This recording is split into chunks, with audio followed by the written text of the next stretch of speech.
Hello there, it's been very wet today here in Merseyside and through the Cheshire Plains. Frequent and heavy showers have been blown in. We've got low pressure between us and Scandinavia, and that's feeding in this very showery airstream, cold and gusty northwesterly winds. But you can trace the winds all the way back to the north towards the Arctic Circle, which is why we've got temperatures this afternoon around 3 or 4 degrees below the average for the time of year. Last year, about this time, one of the supposed world leaders tried to coin a phrase, global boiling. Obviously, he thought he was very clever. Personally, I think he's very, different. But everyone accepts there's highs and lows and extremes. And there has been for many years, in fact, throughout the history of this planet. It happens. So there's another extreme, which we're about to see.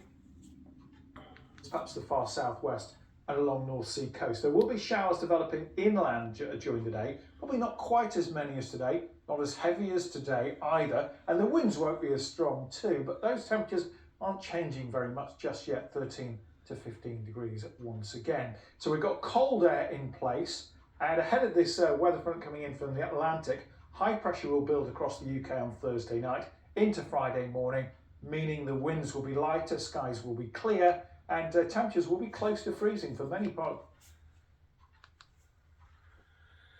Close to freezing for many parts.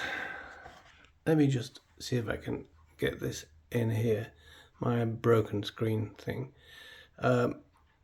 Summer ends each year on September 22nd. September 22nd. Hang on a minute. Today is the 11th of September. Yet we've got temperatures of almost down to freezing at night in summer. How's the global boiling come about with this?